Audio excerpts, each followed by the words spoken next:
Hello friends, I am मिलन शर्मा। सो जो मेरी आज की वीडियो का टॉपिक है ये है नेशनल एजुकेशन पॉलिसी 2020 के ऊपर। इस वीडियो में हम ये देखेंगे कि ये पॉलिसी कब आई, ये पॉलिसी किसने अनाउंस की और ये पॉलिसी में क्या क्या चेंजेस हैं, स्कूल एजुकेशन सिस्टम कैसे चेंज हुआ है, कॉलेज एजुकेशन सिस्टम में क्या क्या चेंजेस आए हैं और इस पॉलिसी को लाने के पीछे का एम क्या है।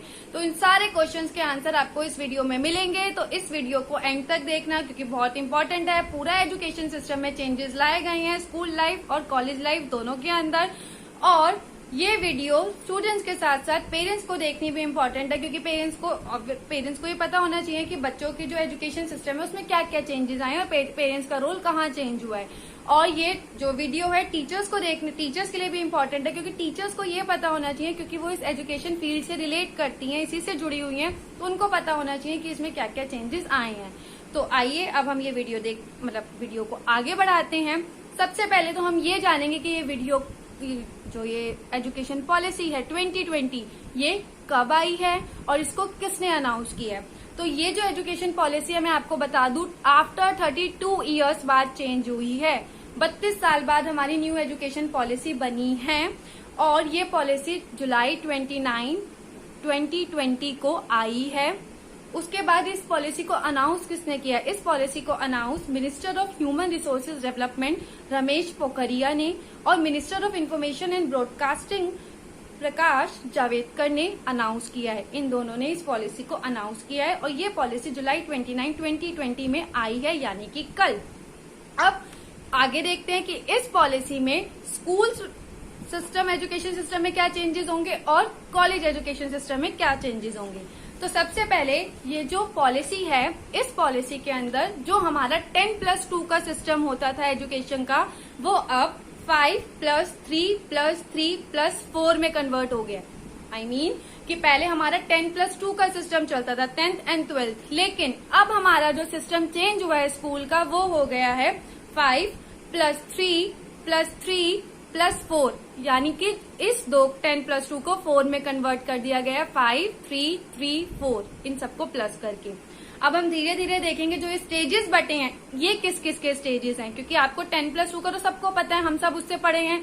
10 में क्या है, 10th होती थी, +2 का मतलब 12th होती थी, लेकिन अब इसको स्टार्टिंग से डिवाइडेड कर दिया गया और चेंजेस लाए गए हैं।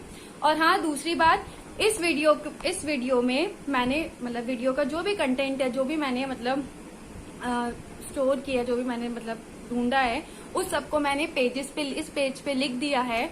तो ये जो पेजेस है, जो भी इन्फॉर्मेशन मैं आपको समझा रही हूँ, ये जो मैंने अपने हैंड रिटन से पेज बनाया है इन्फॉर्मेशन का, ये साइड बाय साइड चलता जाएगा, तो आप लोगों को कोई कंफ्यूजन ना रहे और सारी चीजें अच्छे से पता चल जाए, इसलिए ये पेजेस साइड बाय साइड चलते रहेंगे। क्योंकि अगर मैं मुंह से बोलती रहूंगी तो वो एक तरीके का लेक्चर हो जाएगा, वो कुछ पॉइंट आपके रह जाएंगे, तो आप देख के और मेरी बातों को रिलेट कर पाओगे और अच्छे से समझ पाओगे।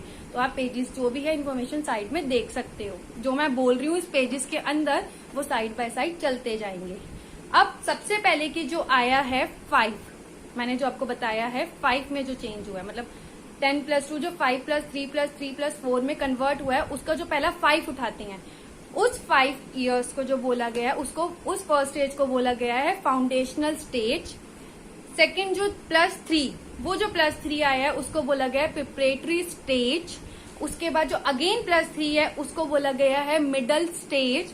उसके बाद जो +4 है उसको बोला गया है सेकेंडरी स्टेज।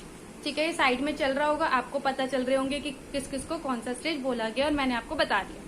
अब हम हर एक स्टेज पे एक एक करके बात करेंगे और देखेंगे इसके अंदर क्या क्या चेंज आया है, कौन से स्टेज में क्या चेंज आया। सबसे पहला कि जो 5 फाउंडेशनल स्टेज आया है वो है 3 साल के बच्चों से लेके 8 साल तक के बच्चों के लिए। इस स्टेज के अंदर 3 इयर्स से लेके 8 इयर्स तक के बच्चे आएंगे। अब ये जो इस स्टेज में जो पढ़ाई होगी उसके अंदर एनसीईआरटी इंक्लूड होगी, एनसीईआरटी का जो एनसीईआरटी है वो इसमें इंक्लूड होगी, वो सिलेबस जो भी काम है वो एनसीईआरटी रिलेट करेगी इसमें। अब जो ये है स्टेज, इसमें प्री प्राइमरी, फर्स्ट क्लास और सेकंड क्लास, ये 3 चीजें आएंगी। प्री प्राइमरी में जो 3 साल चलेंगे, जो कि 3 साल है, क्लास फर्स्ट का 1 साल होता है और क्लास सेकंड का 1 साल होता है, तो ऐसे ही ये 5 साल बने हैं। तो 5 का मतलब समझे कि 5 साल कैसे डिवाइड हुए, 3 इयर्स प्री प्राइमरी के, 1 ईयर फर्स्ट क्लास का एंड सेकेंड ईयर जो दोबारा 1 है वो किसका है, सेकेंड क्लास का। तो 3 + 1 + 1 5 हो गया, जिसको बोला गया है फाउंडेशनल स्टेज। अब इस स्टेज के अंदर स्पोर्ट्स एक्टिविटीज सब इंक्लूड होंगे, मतलब 8 इयर्स तक के जो बच्चे हैं इनको सब सिखाया जाएगा, पढ़ाई भी, खेलकूद भी और एक्टिविटीज सारी टाइप की लर्निंग दी जाएगी। फिर इसमें प्रिपरेटरी क्लास जो मैंने आपको बताया है, प्री प्राइमरी के जो बच्चे हैं 3 साल तक जो चलेंगे, उनके लिए बाल वाटिका खोली गई है जो 5 साल से पहले के बच्चे होंगे। कंफ्यूज मत हो, मैंने आपको बताया कि फाउंडेशनल स्टेज में 3 से 8 साल तक के बच्चे आएंगे। ये pre primary classes class first class second के लिए होगा। प्री प्राइमरी में आप लोग जानते हैं केजी, यूकेजी, एलकेजी होता है। और जो प्री प्राइमरी के बच्चे हैं जो अपना 3 साल प्री प्राइमरी में देते हैं, उनके लिए बाल वाटिका खोली जाएगी। और ऑब्वियस है प्री जो 5 साल का बच्चा होता है वो फर्स्ट में आता है। इससे पहले के जो 3, 4, 5 इयर्स के बच्चे हैं उनके लिए ये बाल वाटिका खोली जाएगी। उसके बाद एजुकेशन जो होगी इस फाउंडेशनल स्टेज में, मतलब अप टू जो 2nd क्लास तक जो भी एजुकेशन होगी वो मदर टंग में होगी। मदर टंग, रीजनल लैंग्वेज इसमें होगी। इट मीन्स बच्चे की जो मदर टंग है, मतलब बच्चे की जो मातृभाषा है, जो बच्चे के घर में बोली जाती है, या बच्चा जिस मातृभाषा से बिलोंग करता है, और जो नेशनल लैंग्वेज हमारी क्या है, हिंदी, या रीजनल लैंग्वेज जैसे आप जिस रीजन से बिलोंग करते हैं। हर किसी का रीजन अलग होता है, किसी की हिंदी यूपी लैंग्वेज अलग होती है, या कुछ पंजाबी में अलग आपका रीजनल आता है, तो आप पंजाब में है तो पंजाबी लैंग्वेज में होगा, तो आपकी उसमें पढ़ाया जाएगा। और जो इंग्लिश होती थी, इंग्लिश को एक मतलब उसमें नहीं, मतलब इंग्लिश के वे, मतलब होता था ना जो चल रहा है कि इंग्लिश पे फोकस किया जाता था, इंग्लिश में ही बात करना, इंग्लिश में ही पढ़ाना, और इंग्लिश होता था तो मतलब बस बच्चों को उसी में, ऐसा कुछ नहीं। बच्चे को जो पढ़ाया जाएगा, जो वे ऑफ टीचिंग होगा, वो जो लैंग्वेज यूज होगी वो हिंदी यूज होगी, अगर बच्चे की मदर टंग हिंदी है। और ऑब्वियस है ऑब्वियस है इंडिया की जो वो है नेशनल लैंग्वेज वो हिंदी है। ऑफिशियल लैंग्वेज इंग्लिश है, मतलब ऑफिशियल वर्क करने के लिए, बट जो हमारी मदर टंग, जो बेसिकली हमारी मदर टंग होती है वो हिंदी है। तो बच्चे को हिंदी में पढ़ाया जाएगा, ये चेंज आया है। दूसरा, इंग्लिश को सब्जेक्ट लिया जाएगा। और जो इसमें सबसे अच्छा चेंज आया है वो है बच्चे की होलिस्टिक डेवलपमेंट होगी। तो होलिस्टिक डेवलपमेंट का मतलब है कि बच्चे की ओवरऑल डेवलपमेंट होगी। ओवरऑल डेवलपमेंट मतलब मैं आपको आगे बताऊंगी ओवरऑल डेवलपमेंट में क्या आएगा। और बेसिकली जो ये ओवरऑल डेवलपमेंट आ रही है, इस ओवरऑल डेवलपमेंट जो पूरा ये फाउंडेशनल स्टेज है 3 से 8 इयर्स तक के बच्चों का, जिसमें pre primary class first class second है, इसका जो मेन टैग चलेगा, इसका मतलब, इसका मोटिव क्या है, खेलो कूदो पढ़ो। कि खेलो भी, खेलने के लिए स्लिंग की एक्टिविटीज भी है, स्पोर्ट्स को इंक्लूड किया गया, कूदो सारे मतलब स्पोर्ट्स भी हैं, और पढ़ो, पढ़ाई भी आप लोगों के लिए जरूरी है। और पढ़ाई का मीडियम ऑफ इंस्ट्रक्शन क्या होगा, हिंदी। हिंदी मतलब जो भी आपकी मदर टंग है, रीजनल है या नेशनल लैंग्वेज है, उसका यूज करके आपको पढ़ाया जाएगा। अब तक जो इंग्लिश का यूज किया जाता था वो कोई फोर्स अब नहीं रहेगा, टीचर्स उसी लैंग्वेज में पढ़ाएगी जो बच्चे की मदर टंग होगी या बच्चे की रीजनल लैंग्वेज होगी। तो ये फाउंडेशनल स्टेज में चेंज आया है। अब अगली बात जो हम करते हैं, प्रिपरेटरी स्टेज। प्रिपरेटरी स्टेज जो है वो 2nd स्टेज है। इसके अंदर 8 साल से 11 साल तक का बच्चा आएगा, और इसमें जो क्लासेस इंक्लूड होगी वो होगी classes 3rd, class 4th and class 5th। क्योंकि पहले वाले फाउंडेशनल स्टेज में अप टू 3rd क्लास तक आ गया था, मतलब अप टू 2nd क्लास तक आ गया था। अब प्रिपरेटरी स्टेज के अंदर क्लास 3rd से लेके क्लास 5th तक के बच्चे आएंगे, और class 3rd, 4th, 5th include होगी। इसके अंदर जो ये है, इसमें जो बच्चों को बेसिकली फ्यूचर के लिए रेडी किया जाएगा, उनके फ्यूचर के लिए उनको रेडी किया जाएगा। इसमें बच्चों को उनको सेल्फ इंट्रोडक्शन के लिए प्रिपेयर किया जाएगा कि बच्चे अपने बारे में जाने, अपना सेल्फ इंट्रोडक्शन दे सके। और इसमें बच्चों को जो सब्जेक्ट्स हुआ करेंगे, साइंस होगा, मैथ्स होगा, हिस्ट्री, इन सब की नॉलेज दी जाया करेगी। इसके अंदर बेसिकली जो सिखाना चाहते हैं वो बच्चों को लिटरेसी और न्यूमेरेसी, इन दोनों की नॉलेज देना चाहते हैं। लिटरेसी मतलब जो पढ़ाई है, लाइक जैसे हिंदी, इंग्लिश है, या फिर वो है हिस्ट्री है। और न्यूमेरेसी मतलब बेसिक मैथ्स की नॉलेज, कि बच्चे को बेसिक मैथ्स आनी चाहिए, कि वो बेसिक अगर मार्केट जाता है तो कैलकुलेशन कर ले कि अगर उसने 10 रुपए दिए तो अगर 2 टॉफी खरीदी तो कितने पैसे बचे। तो ये बेसिक नॉलेज उसे होनी चाहिए जो न्यूमेरेसी के अंदर वो सीखेगा। और इस जो प्रिपरेटरी स्टेज का जो मोटिव है वो है आगे बढ़ो, मतलब इस जो बच्चे हैं अप टू ये जो 5th क्लास तक आएंगे, इनके लिए मोटिव है आगे बढ़ो। ठीक है, अब यहाँ तक बात होगी। अब आगे चलते हैं। आगे जो 3rd स्टेज आ रही है, मिडल स्टेज। मिडल स्टेज जो है ये 11 से 14 ईयर्स तक के बच्चों के लिए है। इसके अंदर क्लास 6 से लेके क्लास 8 तक के बच्चे आएंगे और इसमें जो है डिसाइडेड प्रोग्राम और सब्जेक्ट्स होंगे, मतलब सब्जेक्ट्स और जो वो हैं प्रोग्राम जो भी पढ़ाना है वो डिसाइडेड होगा। और सब्जेक्ट बेसिकली इस स्टेज के अंदर बच्चों को सब्जेक्ट का इंट्रोडक्शन दिया जाएगा कि सब्जेक्ट कौन सा सब्जेक्ट क्या है, कौन सा सब्जेक्ट क्या है और किस सब्जेक्ट में क्या आता है। तो इसमें बच्चों को ये सिखाया जाएगा। और जो इसमें सबसे अच्छा चेंज आया, ड्रास्टिक चेंज आया है, वो आया है क्लास 6 के बच्चों से। क्लास 6 से बच्चों से स्टार्ट हो जाएगा। बच्चों को वोकेशनल सब्जेक्ट्स की नॉलेज दी जाएगी, मतलब वोकेशनल ट्रेनिंग स्टार्ट हो जाएगी।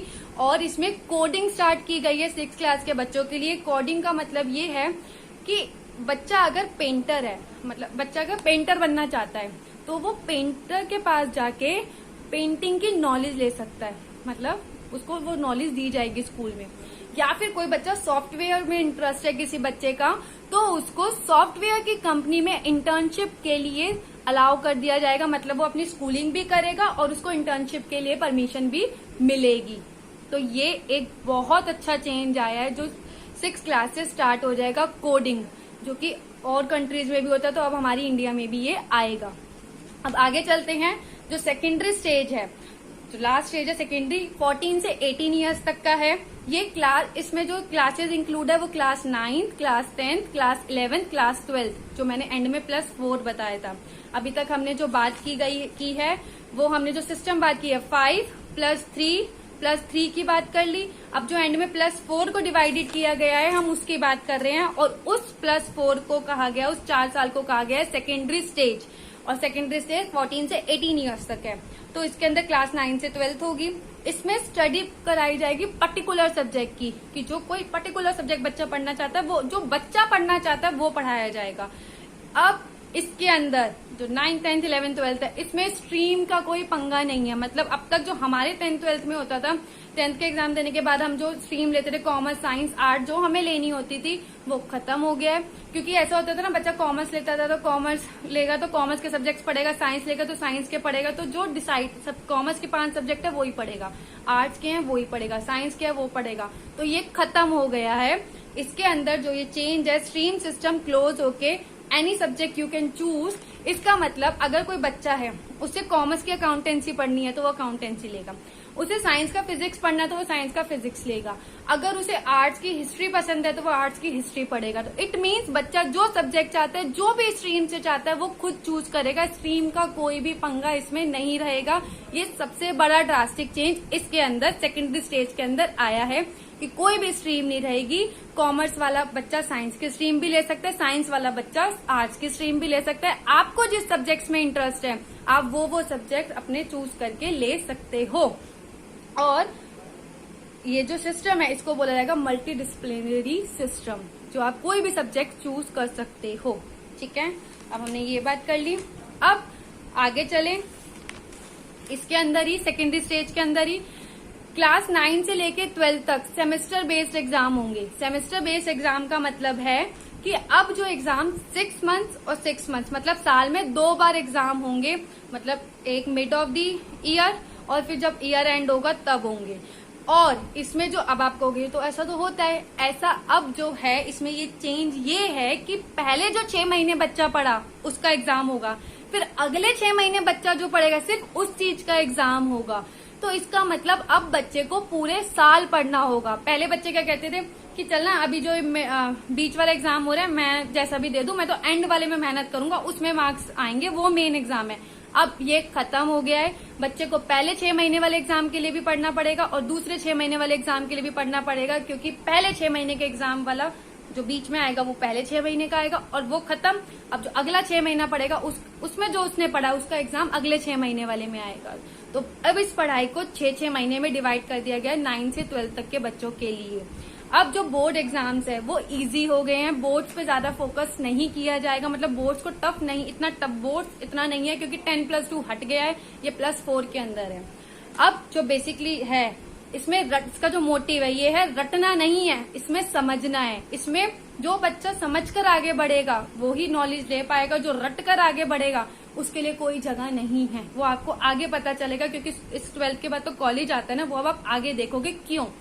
और हाँ, मैंने जो इसके एक टैगलाइन बनाई है कि जो समझकर पढ़ेगा वो बनेगा हीरो, और जो समझकर नहीं रट कर पढ़ेगा वो बनेगा जीरो। तो ये एजुकेशन सिस्टम में सबसे बड़ा वाला चेंज आया है कि जो रोट मेमोराइज करके बच्चे फर्स्ट आते थे वो खत्म। अब जो समझेगा बच्चा वो फर्स्ट आएगा, और अब बच्चे को पूरे साल पढ़ना पड़ेगा 9 से 12 तक के। अब वो सिर्फ एंड के लिए बैठेंगे नहीं। आगे अब जो रिपोर्ट कार्ड बनेगी, मतलब जो अब आपकी रिपोर्ट कार्ड बनेगी, रिपोर्ट कार्ड भी चेंज होगी। रिपोर्ट कार्ड को 360 डिग्री असेसमेंट में लिया गया है। 360 डिग्री असेसमेंट का मतलब ये है कि बच्चे की पूरी असेसमेंट की जाएगी। सिर्फ बच्चे ने जो मार्क्स लिए हैं उसके अकॉर्डिंग उसे आगे नहीं बढ़ाया जाएगा, ना उसे मार्क्स दिए जाएंगे। बच्चा जो पूरा है, बच्चे के अंदर जो पूरी मतलब ओवरऑल चीज है उसके अकॉर्डिंग उसकी असेसमेंट होगी। अब मैंने आपको जो अभी लास्ट उसमें बताया था कि ऑलराउंड डेवलपमेंट आगे बताऊंगी, वो मैं अब बता रही हूँ। जो मैंने आपको फाउंडेशनल में कहा था अब वो आगे है। ऑलराउंड डेवलपमेंट के अकॉर्डिंग जो असेसमेंट होगी, ऑलराउंड डेवलपमेंट में आता क्या है कुछ लोगों को नहीं पता होगा तो बता दूं। मेंटल डेवलपमेंट आती है बच्चे की। सोशल डेवलपमेंट मतलब बच्चा अपने साथ साथ अपने मतलब जो फ्रेंड्स हैं उनके साथ कैसे रिलेशन बनाए उसको भी देखा जाएगा। बच्चा अपने पेरेंट्स के साथ कैसे रिलेशन बनाता है, जो बच्चा सोसाइटी के साथ कैसे बनाता है, इसको भी असेस किया जाएगा। कोग्निटिव डेवलपमेंट की बच्चा कितना समझता है चीजों को, उसको मेजर किया जाएगा। फिजिकल डेवलपमेंट की बच्चा कितना फिजिकली फिट है, कितना स्पोर्ट्स में एक्टिव पार्टिसिपेशन ले रहा है। दूसरा क्रिएटिविटी कि बच्चे में किस चीज की क्रिएटिविटी है, उसको भी असेस करके उसको मार्क्स मिलेंगे। कम्युनिकेशन डेवलपमेंट की बच्चे की कम्युनिकेशन कैसी है, बच्चा कैसे बातचीत करता है, कितने अच्छे से बात करता है, उसको असेस करके भी मार्क्स मिलेंगे। तो ये होती है ऑलराउंड डेवलपमेंट, जिसमें सारे एस्पेक्ट्स लिए जाते हैं और इन सारे एस्पेक्ट्स को लेके बच्चे की रिपोर्ट कार्ड बनेगी, जिसको क्राइटेरिया दिया गया है 360 डिग्री असेसमेंट। अब इस रिपोर्ट कार्ड में एक चीज जो और चेंज आई है वो 3 टाइप से डिवाइडेड है। पहला होगा सेल्फ असेसमेंट। सेल्फ असेसमेंट के बाद मतलब बच्चा अपने आप को खुद मतलब मार्क्स देगा, कि बच्चा अपने आप को खुद देखेगा कि उसमें कितने चेंजेस आए, वो खुद मार्क्स देगा। सेकंड है पीयर असेसमेंट। पीयर असेसमेंट का मतलब है पीयर होते हैं जो बच्चे के क्लासमेट्स होते हैं, बच्चे के फ्रेंड्स होते हैं, तो वो लोग उस बच्चे को मार्क्स देंगे कि वो उनके साथ कैसा रिलेशन बनाता है या उसका बिहेव कैसा है क्लास में। थर्ड होगा असेसमेंट बाय टीचर, कि टीचर असेस करेगी कि बच्चे ने सब्जेक्ट में कितना नॉलेज किया है, बच्चा क्लास में कैसा रहता है, बच्चा कितना एक्टिव रहता है, बच्चा कितना स्कोर करता है। तो ये टीचर डिसाइड करेगी। टीचर उस हिसाब से बच्चे को मार्क्स देगी कि बच्चा ये एनालाइज टीचर करेगी। अब ये जो रिपोर्ट कार्ड जो नया क्राइटेरिया बना है, ये रिपोर्ट कार्ड ये शो करेगी कि बच्चा कैसे गलतियां करके कैसे नई नई चीजें सीखा है, कि बच्चे ने अपने आप को कैसे आगे प्रोग्रेस किया है। तो ये नई रिपोर्ट कार्ड का मोटिव ये है। इस रिपोर्ट कार्ड के अंदर ये चेंज है। हमारी रिपोर्ट कार्डों के अंदर क्या होता था, सिर्फ हम जो मार्क्स साइंस में लिए, मैथ्स में लिए, हिंदी में लिए, ये होता था। लेकिन नहीं, इस रिपोर्ट कार्ड में बच्चा जो है एक्चुअल में अपने आप के लिए, अपने पीयर्स के लिए, मतलब अपने फ्रेंड्स के लिए, अपने टीचर्स के लिए, अपने सब्जेक्ट्स को लेके, अपनी नॉलेज को लेके, अपनी क्रिएटिविटी को लेके, स्पोर्ट्स को लेकर, ओवरऑल जिस भी चीज को लेके बच्चा जो है उसके अकॉर्डिंग उसे अब रिपोर्ट कार्ड में मार्क्स मिलेंगे, जिस रिपोर्ट कार्ड को अब कहा गया है 360 डिग्री असेसमेंट। ठीक है, तो यहाँ तक आपको समझ आ गया। अब जो ये हमने बात की है, ये हमने बात की है स्कूल को जो चेंज किया गया है 5+3+3+4 के अंदर। तो मैंने आपको ये सारा समझा दिया। अब जो मैं आपसे बात करूंगी वो मैं करूंगी स्कूल के बाद जब बच्चा कॉलेज में आता है उसमें क्या चेंज आएंगे, मतलब उस कॉलेज सिस्टम को कैसे चेंज किया है। इस नेशनल पॉलिसी जो एजुकेशन की 2020 आई है उसमें क्या चेंज आए हैं।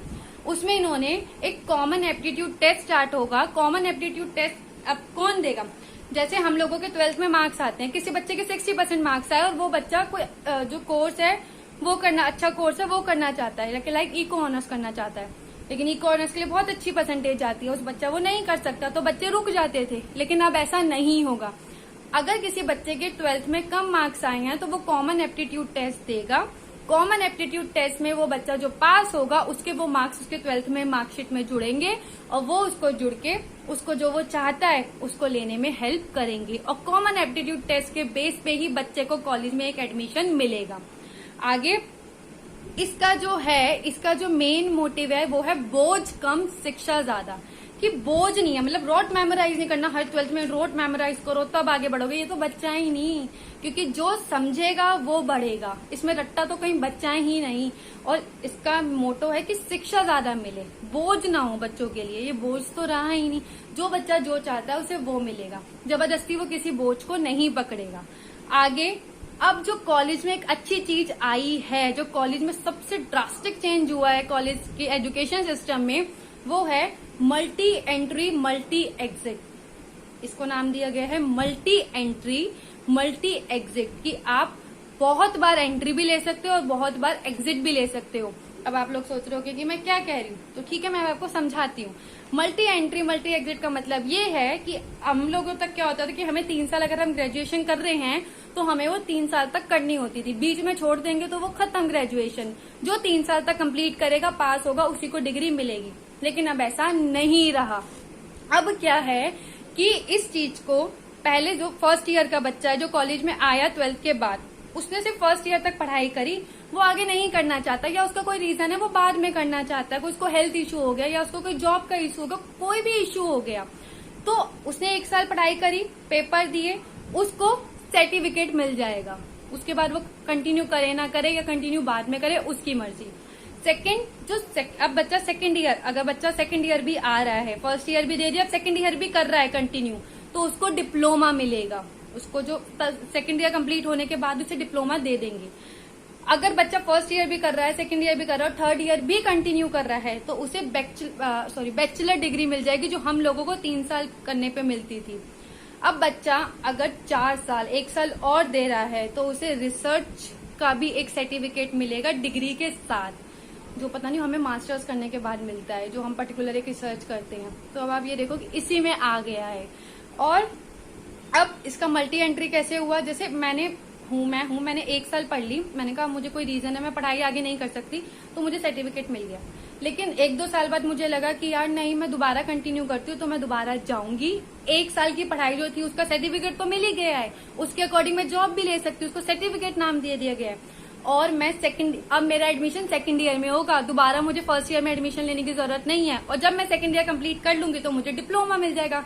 अब अगर मुझे लग रहा है कि मुझे डिप्लोमा तक की पढ़ाई करनी है तो ठीक है, लेकिन अगर मुझे लग रहा है नहीं यार मुझे बैचलर डिग्री भी लेनी है, तो सेकंड ईयर के बाद भी कोई इश्यू हो गया, मैंने कहा यार अभी नहीं, अब 1-2 साल बाद जाके दोबारा एंट्री ले लूंगी, तो दोबारा एंट्री ले ली, तो फिर मुझे बैचलर डिग्री मिल जाएगी। मैंने कहा और पढ़ना है और बीच में गैप भी लेना है तो बाद में ले ली।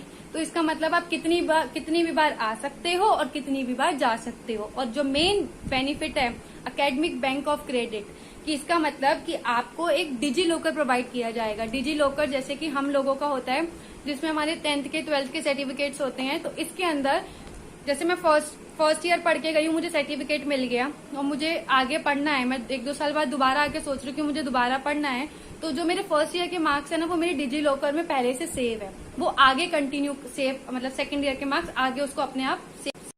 तो डिजी लॉकर में सेव होने की वजह से अब जो मेरे फर्स्ट ईयर के मार्क्स है वो सेकंड ईयर में अगर मैं बाद में जब भी एडमिशन लूंगी वो अपने आप उसमें ऐड हो जाएंगे। और ऐसे ही अगर मैं सेकंड ईयर के बाद छोड़ देती हूँ और मुझे डिप्लोमा मिल जाता है, फिर अगर मैं आगे थर्ड ईयर के लिए एडमिशन लेना चाहती हूँ तो मेरे सेकंड ईयर और फर्स्ट ईयर के मार्क्स अपने आप उस थर्ड ईयर में ऐड हो जाएंगे। तो डिजी लॉकर का मतलब ये है कि हमारे जो मार्क्स है वो उसमें अपने आप सेव होते जाएंगे। और ये डिजी लॉकर जैसे कि हमारे 10th और 12th की मार्कशीट होती है उसके अंदर होती है, ऐसे ही ये कॉलेज में इस तरीके से अप्लाई होगा। और इसका जो सबसे अच्छा फायदा ये है कि हमें लगातार कंटिन्यू स्टडी करने की अगर किसी से नहीं होती, कोई इश्यू होता है, तो वो उसके लिए बेनिफिशियल है।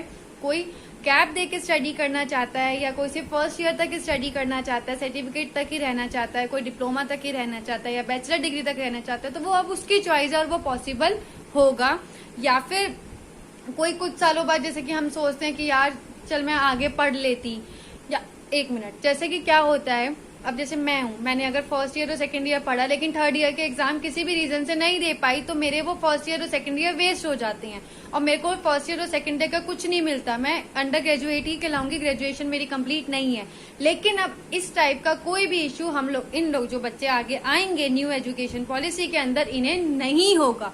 ये बच्चे अपनी मर्जी से जितने भी कॉलेज के साल कंप्लीट करना चाहते हैं ये करेंगे और इन्हें हर साल का कुछ ना कुछ मिलेगा। जैसे फर्स्ट ईयर को सर्टिफिकेट, सेकंड ईयर को डिप्लोमा, थर्ड ईयर को बैचलर डिग्री और 3rd ईयर 4th ईयर और करेगा उसे रिसर्च की डिग्री मिलेगी। ठीक है, तो एक इस आप देख लो कितना बड़ा वाला बेनिफिट है ये। और दूसरा ये भी जरूरी नहीं, कोई इशू आता है तो कोई प्रॉब्लम आ जाती है तो वो उस चीज को तभी एग्जिट करके छोड़ के और जब इसकी एंट्री करना चाहता है वो कर सकता है। तो वो अपने एक कोर्स में मल्टी एंट्री मल्टी एग्जिट कर सकता है। और दूसरा आप एक कोर्स के साथ और कोर्सेज भी कर सकते हो। लाइक कोई आईआईटी का मतलब आईआईटी में इंजीनियरिंग कर रहा है तो वो फैशन डिजाइनिंग भी करना चाहता है तो वो उसके इंजीनियरिंग के साथ साथ फैशन डिजाइनिंग का कोर्स भी कर सकता है। ये भी चेंजेस आए हैं।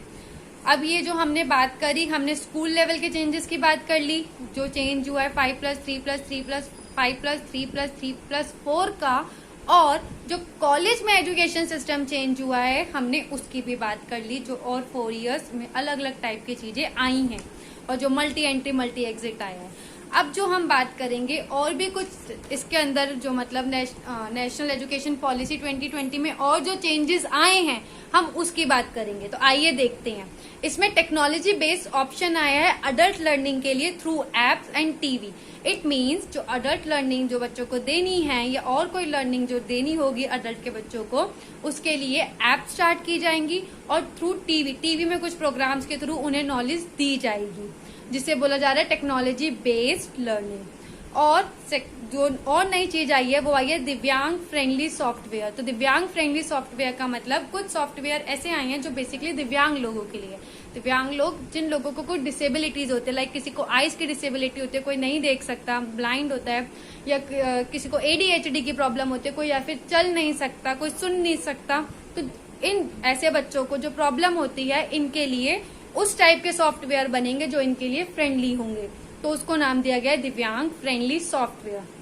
और जो चेंज आया है वो है हमारे इंडिया के अंदर बेस्ट यूनिवर्सिटीज आएंगी, वर्ल्ड की जो अलग अलग हैं वो यहाँ पे आएंगी, अपने कॉलेजेस या फिर अपना यहाँ पे आके इन्वेस्टमेंट करेंगी।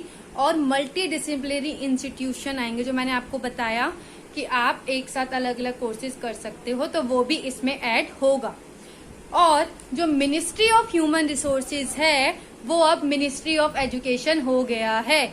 जो सबसे बड़ा वाला ड्रास्टिक चेंज आया है कि मतलब जो मिनिस्ट्री ऑफ ह्यूमन रिसोर्सेज होता था अब उसका नाम मिनिस्ट्री ऑफ एजुकेशन हो गया है।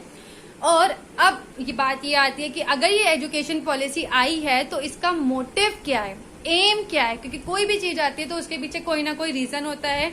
तो इसके पीछे इसको लाने का एम ये है कि to make India global knowledge of super power, कि हमारी इंडिया को ग्लोबल नॉलेज प्रोवाइड करना, मतलब हमारे जो ये बच्चे हैं इनको ग्लोबल नॉलेज मिले और एक सुपर पावर क्रिएट हो। ठीक है, क्योंकि कहते हैं ना कि हमारी जो जनरेशन होती है यही नेशन को बनाती है। तो जब हमारी जनरेशन आगे वाली जो इस सिस्टम के अकॉर्डिंग पढ़ेगी तो वो हमारे नेशन को एक सुपर पावर प्रोवाइड करेगी। वो बनेंगे जो वो चाहते हैं और एक अलग टाइप से एजुकेशन सिस्टम जो एक उनमें अच्छी अपॉर्चुनिटी प्रोवाइड करेगा। ठीक है, अब एंड में जो ये बात आती है, मैंने आपको सारा स्कूल सिस्टम भी बता दिया, कॉलेज सिस्टम चेंज भी बता दिया। अब आता है ये लागू कब होगा, कि इम्प्लीमेंट कब होगा। कि अब जो मैं आपको बता दूं कि जो बिल जो है नेशनल हायर एजुकेशन ने पास कर दिया है, इसका अब ये कैबिनेट के पास जाएगा, इसको कैबिनेट पास करेगा, कैबिनेट के बाद संसद के पास जाएगा, संसद पास करेगी, उसके बाद ये स्टेट्स के पास आएगा, स्टेट्स के मिनिस्टर इसे पास करेंगे, सीएम जो है हमारे डिफरेंट, और फिर वो इसे अपने तरीके से लागू कर देंगे, इम्प्लीमेंट कर देंगे और ये आ जाएगा। नियर बाय ये सितंबर या अक्टूबर एंड तक आने के चांसेस हैं। और अगर ये डिले हो रहा है तो बिकॉज ऑफ कोविड डिले हो रहा है। जैसे ये आएगा न्यू एजुकेशन जो पॉलिसी है अब से स्टार्ट होगी। अब बच्चे इस एजुकेशन पॉलिसी के अंदर आके इसके तहत पढ़ेंगे। ठीक है, सो आई होप आपको वीडियो अच्छी लगी होगी। मैंने आपको वीडियो में पूरी नॉलेज दे दी, स्कूल में जो चेंजेस हुए हैं एजुकेशन सिस्टम में, कॉलेज में जो चेंजेस हुए हैं या और अदर चीजें कि कब लागू होगी, क्यों आ रही है, क्या एम है। और हाँ, एक चीज जो रह गई, पेरेंट्स को क्या बेनिफिट है। पेरेंट्स को ये बेनिफिट है कि अब पेरेंट्स से कोई भी इंस्टीट्यूशन ज्यादा पैसे नहीं लेगा। अब एजुकेशन पे जो लगने वाला पैसा है वो कम हो जाएगा, क्योंकि अब एजुकेशन पे जीडीपी का 6% इन्वेस्ट होगा। तो पेरेंट्स को अब जो पैसा लगता था वो कम होगा। ठीक है, बच्चा जो पढ़ेगा पेरेंट्स सिर्फ उसका ही पैसा देंगे, एक्स्ट्रा कोई भी इंस्टीट्यूशन पैसा नहीं ले सकता। और दूसरी बात, इस वीडियो को मतलब जिस एंड तक देखना, जरूर देख ही लिया होगा जब यहाँ तक आ गए तो। हाँ, तो वीडियो अच्छी लगी हो तो लाइक कर देना, और आपकी कोई भी क्वेरी है कमेंट करके पूछ लेना। और हाँ, ये जो मैंने पेजेस अपने आप जो भी नॉलेज गैदर करके बनाए हैं, मतलब अपने हैंड रिटन में, तो आपको अगर ये पेजेस चाहिए जो साइड बाय साइड चल रहे थे समझाते टाइम, ये पेजेस मैंने अपने इंस्टाग्राम पे मैं पोस्ट करूंगी, तो आप लोगों को मैं अपने इंस्टाग्राम की आईडी का लिंक नीचे डिस्क्रिप्शन में दे दूंगी। आप वहां पे जाके मुझे फॉलो करके ये जो पेजेस हैं इसको ले सकते हैं और इसके स्क्रीनशॉट ले सकते हैं, क्योंकि आई नो ये बहुत इंपॉर्टेंट चीज है। इसको मतलब हमें पता होना चाहिए क्या क्या चेंज आए हैं, क्या क्या इम्प्लीमेंट होगा, क्या है, मतलब सारी चीजें हम माइंड में नहीं रख सकते, रिटर्न भी होना चाहिए। तो आप मेरे इंस्टाग्राम आईडी पे जाके इसके पेजेस के स्क्रीनशॉट ले सकते हैं, मैं वहां पे अपने पेजेस की पोस्ट डाल दूंगी। और दूसरा मोस्ट इम्पॉर्टेंट, आप इस वीडियो को ज्यादा से ज्यादा शेयर करें, क्योंकि बहुत लोगों को इसके न्यू नेशनल एजुकेशन पॉलिसी के बारे में कंफ्यूजन है बहुत लोगों को, इसलिए आप इस वीडियो को ज्यादा से ज्यादा शेयर करें। और टीचर्स, पेरेंट्स, स्टूडेंट्स सब इस वीडियो को जरूर देखें। एज अ टीचर होके मेरी जो रिस्पॉन्सिबिलिटी थी, मैंने वीडियो बना के आपको इन्फॉर्मेशन दे दी। तो वीडियो को लाइक करना मत भूलना, कमेंट करना मत भूलना, और आपको ऐसी ही और वीडियोस चाहिए तो चैनल को सब्सक्राइब करना मत भूलना। Thank you.